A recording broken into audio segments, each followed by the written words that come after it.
नमस्कार, आप exam tour देख रहे हैं। शिक्षक भर्ती वाले थोड़ा सा ध्यान देंगे।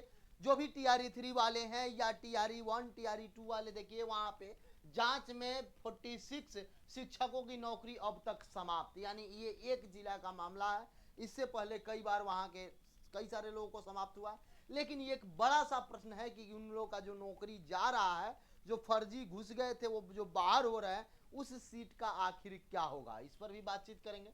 शिक्षक नियुक्ति के लिए मांगी गई रिपोर्ट, यानी कि रिपोर्ट मांगा गया सभी से। अब यहाँ पे तीसरे चरण के अध्यापकों की नियुक्ति को रोस्टर क्लियरेंस की कार्रवाई शुरू, इस पर भी बातचीत करेंगे।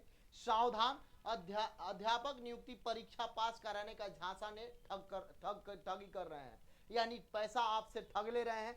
दूसरा बात, बीपीएससी अब एक कार्रवाई करने जा रही है कि जो भी व्यक्ति यदि इस एग्जाम में संलिप्त पाए जाते हैं किसी भी प्रकार से, तो उन पर अब पूरे देश के किसी भी एग्जाम में बैन लगाने का प्रयास किया जा रहा है। एक डाटाबेस तैयार किया जा रहा है ताकि उन लोग पर बैन लगाया जा सके। लेकिन इस पर भी एक प्रश्न चिन्ह है, आखिरकार वह डाटा जो आज तैयार किया जा रहा है या आगे तैयार किया जाएगा, लेकिन जो हजारीबाग में पकड़े गए उन पर क्यों ना कार्रवाई हुई। उन पर कम से कम बीपीएससी अपने एग्जाम में तो बैन कर देती, आजीवन उनको बैन कर देती। ये भी एक प्रश्नवाचक चिन्ह है। लेकिन इस पर कोई प्रश्न नहीं पूछेंगे, वह बच्चे को भटकाएंगे कि आप इनसे प्रश्न पूछिए। डाटा जो लीक हो रहा है, बहुत सारे लोग ये कह रहे हैं कि साइबर वाले, हो सकता है साइबर वाले दिए हों, हो सकता है ये भी तो हो सकता है कि कुछ लोग डाटा बेच दिए हों, कुछ ऐसे हों जो प्राइवेट आदमी को दिया गया हो वही सब डाटा बेच दिए गए हों। तो इसकी एक प्रारूप से सही तरीका से जांच होना चाहिए, वो चाहे कोई हो, कोई भी व्यक्ति इसमें संलिप्त हो, विद्यार्थी के साथ खिलवाड़ न हो। कॉल किया जा रहा है और कॉल करके बताया जा रहा है उनको कि आप फलना बोल रहे हैं, आपके पिता का नाम ये है, आप ये हैं, रोल नंबर ये है, ये तो एक समस्या है। उसके बाद आपसे मैं बता दूं, जिन विद्यार्थी के पास ऐसा अनहोनी हो रहा है वह 1 रुपया भी उसको न दे। कोई आपका अंक बढ़ा नहीं सकता है, ना घटा सकता है। आप जितना बना के आए हैं उतना ही पर आपका रिजल्ट होगा, इस बात को समझ लें। तीसरी बात यह है, अगर ऐसा कॉल आपके पास आते हैं तो आप या तो ईओयू को या बीपीएससी को या आप अपने नज़दीकी थाना पर जाके इसका इन्फॉर्मेशन दें, उस नंबर को बताएं, रिकॉर्ड कर लें, ताकि आपका पैसा और समय दोनों बच सके। आप मानसिक स्थिति भी आपका खराब हो जाएगा। इस टाइप से कॉल जा रहा है, बच्चे बार बार कॉल कर रहे हैं, मैसेज कर रहे हैं। इन सारे चीज को लेकर अब एक एक करके चर्चा करेंगे। थोड़ा सा शिक्षक अभ्यर्थी ध्यान देंगे। सबसे पहले अहम है, जांच में 46 शिक्षकों की अब नौकरी समाप्त हो गई। औरंगाबाद से यह खबर है, जिला में बीपीएससी के तहत बहाल हुए शिक्षकों के कागजात की जांच की जा रही है और अभी तक 46 शिक्षकों की नौकरी जा चुकी है। इन सभी को बर्खास्त कर दिया गया है। इसमें कईयों ने दूसरे राज्य का निवासी होने के बावजूद गलत तरीका से लाभ लेने के मामले में स्पष्टीकरण पूछा गया था। स्पष्टीकरण पूछने के बाद संतोषजनक जवाब नहीं मिला, इन सभी को बर्खास्त कर दिया गया। कई शिक्षकों को गलत प्रमाण पत्र का लाभ प्राप्त कर वह नौकरी में आए थे, उनको भी बर्खास्त कर दिया गया। अब नौकरी गंवानी पड़ी। जिला शिक्षा विभाग ने पत्र को जारी कर कहा कि 3 दिन के अंदर जवाब की मांग की गई थी। शिक्षकों ने जवाब दाखिल नहीं किया, लेकिन उसके बावजूद उन्हें बर्खास्त कर दिया गया। दूसरी ओर कई अन्य शिक्षक पर भी कार्रवाई का तलवार लटक रहा है। वर्तमान में 20 शिक्षकों पर कार्रवाई लंबित है और आगे कुछ दिन में उन्हें भी बर्खास्त कर दिया जाएगा। जिला शिक्षा विभाग ने मिली जानकारी के अनुसार प्रिया कुमारी, आकांक्षा कुमारी, कविता कुमारी, गुड़िया कुमारी, पूजा कुमारी, प्रमोद कुमार, रवि, खुशबू कुमारी, प्रियंका कुमारी, पूजा वर्मा, राजीव रंजन कुमार से स्पष्टीकरण मांगी गई है। उनके शैक्षणिक योग्यता, प्रशैक्षणिक योग्यता की जांच की जाएगी। इसमें 4 शिक्षकों के दूसरे राज्यों का निवासी होने के बावजूद निर्धारित शिक्षक पात्रता परीक्षा 50% अंक से कम है।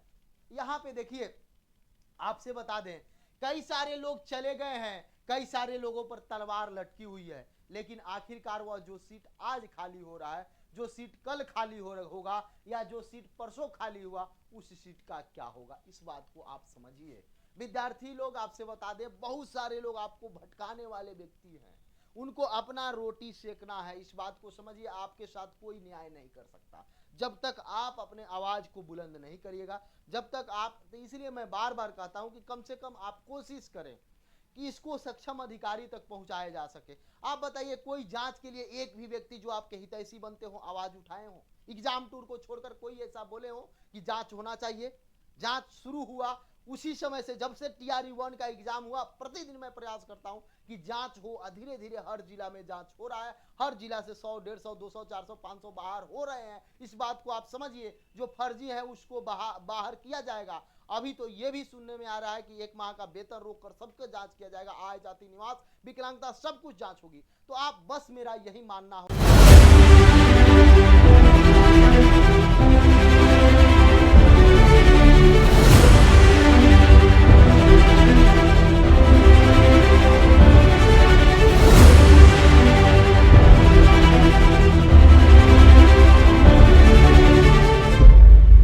आप यही सहयोग करें, मेरे साथ बने रहे। आगे आइए, शिक्षक नियुक्ति के लिए मांगी गई रिपोर्ट। शिक्षा विभाग ने तीसरे चरण की शिक्षक नियुक्ति के लिए रोस्टर क्लियरेंस का रिपोर्ट भेजने का निर्देश दिया, जिला को दिया। पहली से 5वीं तक, 6ठी से 8वीं तक के शिक्षकों के लिए यह रिपोर्ट 1 सप्ताह के अंदर मांगी गई है। इसको लेकर शिक्षा विभाग ने प्राथमिक शिक्षा निर्देशक मिथिलेश मिश्र ने सभी जिला शिक्षा पदाधिकारी को गुरुवार को पत्र लिखकर भेजा। जिलों को लिखे पत्र में उन्होंने कहा कि तीसरे चरण की नियुक्ति के लिए 50% आरक्षण के अनुरूप नियमावली बैकलॉग की गणना करते हुए रोस्टर क्लियरेंस की बात कही। एक बात मैं आपसे बता दूं, सभी विद्यार्थी ध्यान से देखेंगे। अभी ये नोटिस है, सब लोग बनाएंगे, लेकिन इस पर कोई नहीं बोलेंगे। इस पर वो लोग नोटिस पर नहीं बात बोलते हैं। अभी सब लोग नोटिस बांचेंगे, बीपीएससी का आ जाए, सब कोई बनाएंगे, लेकिन कभी 1 कैंडिडेट 1 रिजल्ट की बात नहीं बोलेंगे। कभी ये नहीं बोलेंगे कि सही तरीका से उनका डॉक्यूमेंट्स का वेरिफिकेशन हो, वो चाहे कोई हो। बहुत सारे लोग मानते हैं मेरा संपर्क नहीं है, मेरा जान पहचान नहीं है, जो बार बार जाते हैं, जो बार बार बड़े अधिकारी से उनका जान पहचान है, कम से कम वहां जाते तो ये बोलते सर 1 कैंडिडेट 1 रिजल्ट वहाँ दे दीजिए सर, अच्छा तरीका से जांच हो जाए। अब बात रखिए ना, स्टूडेंट के लिए सब लोग काम कीजिए। ऐसा थोड़ा है कि किसी का मकसद होता है कि स्टूडेंट का कल्याण ना हो, लेकिन आप स्टूडेंट का कल्याण कम करते हैं, अपना कल्याण ज्यादा करते हैं। केवल लिखने से कुछ नहीं होगा, आप ज्यादा कर मिलिए ना, आपका काम है मिलना जुलना, आप मिलिए। हम लोग तो पत्रकार हैं, हम लोग आवाज उठाते हैं, आवाज उठाते रहेंगे, और आवाज उठाने का नतीजा ही हुआ कि देखिए वहां पे कई सारे जिला में उस तरीका से चल रहा है, जांच चल रहा है। ये भी एक बड़ा मैटर है। तो इस बात को आप समझिए, आपके हितैषी कौन है ये भी समझिएगा। तीसरे चरण के आरक्षण नियम के रोस्टर, इस दोनों बातें की हैं। सावधान, यहाँ पे देखिएगा फोन जो आ रहे हैं क्या बोला जा रहा है। यदि कोई परीक्षार्थी परीक्षा में पास कराने और अंक बढ़ाने के लिए पैसा की मांग करे तो आप कभी पैसा न दें, इस बात को बताया गया। अपने अभिभावक और सके संबंधी मित्रों को, पड़ोसन के लोगों को भी सावधान करें कि फर्जी कॉल्स के झांसे में न आए। नहीं, ये फोन कर लोगों को अपनी बातों को फंसाने के लिए काम करते हैं। अगर किसी को इस तरह की कोई घटना घटती है, जानकारी मिलती है, तो तुरंत नजदीकी थाना या साइबर थाना इसकी सूचना दे। साथ ही आर्थिक अपराध इकाई बिहार पटना स्थित सोशल मीडिया पेट्रोलिंग एवं मॉनिटरिंग यूनिट के मोबाइल नंबर यहाँ पे दिया गया है, आप इस पर बता दें या साइबर को मेल कर दें। ऐसे फर्जी कॉल द्वारा साइबर ठगी से सावधान रहें। सूचना एनसी पोर्टल के हेल्पलाइन इतना पर भी आप दे सकते हैं, यानी पोर्टल है 9030, इस पर भी आप बता सकते हैं। इस तरीका से बताया जा रहा है ताकि आपको किसी प्रकार का कोई दिक्कत ना हो। और मैं बता दूं, सभी विद्यार्थी से हाथ जोड़कर विनती कर रहा हूं कि कभी भी किसी को पास होने के नाम पर आप 1 रुपया ना दें, ना तो आपका पैसा भी फंसेगा, आप पर कानूनी कार्रवाई भी होगी। क्योंकि चोरी करना, चोरी कराना दोनों दंडनीय अपराध है, इस बात को समझिएगा। तो यदि आप देते हैं तो आप भी फंसिएगा, और बीपीएससी एक तैयार करेगी पूरा डाटा कि जो विद्यार्थी अगर इस तरीका से काम करते हैं, पूरे देश के किसी एग्जाम में उनको बैठने नहीं दिया जाए। ये भी चल रहा है चर्चा। तो इसलिए आप सावधान रहें, कोई आपको पास नहीं करा सकता, इस बात को समझ ले। कोई आपका अंक नहीं बढ़ा सकता, इस बात को आप समझिए। आप लोग उन लोगों का मनोबल बढ़ाते हैं, जिसके कारण आपका पैसा चला जाता है। यहाँ पे साफ तौर पर लिखा गया है, फर्जी कॉल्स जो आ रहे हैं उसकी आप सूचना दे सकते हैं। नंबर जो दिया गया है, एक बार नंबर लिख ले अपने आप को सब लोग, 8544485444, यहाँ पे 28404, ये नंबर एक दिया गया है, इस पर आप व्हाट्सएप कर सकते हैं, ये आप देख सकते हैं। तो सभी विद्यार्थी से हम यही कहेंगे कि किसी भी प्रकार का कोई दिक्कत हो आपको, तो आप अपने नजदीकी थाना पर जाकर इसकी कानूनी कार्रवाई करें, ताकि ऐसा कुछ नहीं हो सकता जिसको कि वो लोग बताना डाटा कहाँ से लीक कर गए। बीपीएससी और ईओयू को इसकी जांच करनी चाहिए, आखिरकार डाटा उनको कहाँ से मिला, आखिरकार डाटा कौन उनको बेच दिया, उन पर कानूनी कार्रवाई होगा तो आगे से ऐसा घटना न घटे। ये विद्यार्थी का मांग है, सभी बिहार के जनता का मांग है, तो इसलिए आप इस पर त्वरित कार्रवाई करें ताकि ऐसा कोई घटना न घटे। यदि आप एग्जाम टूर पर नए हैं, चैनल को सब्सक्राइब कर लें, लोगों में शेयर करें। बहुत सारे लोग, बहुत सारे यूट्यूब कर रहे हैं इस तारीख को रिजल्ट आ जाएगा, ऐसे हो जाएगा, ये सब फर्जी है। अभी आपका आंसर की आएगा, आंसर की आने में कुछ दिन अभी भी लग सकता है, इस बात को समझ ले। आंसर की आपको 1 सप्ताह के अंदर कभी भी दिया जा सकता है।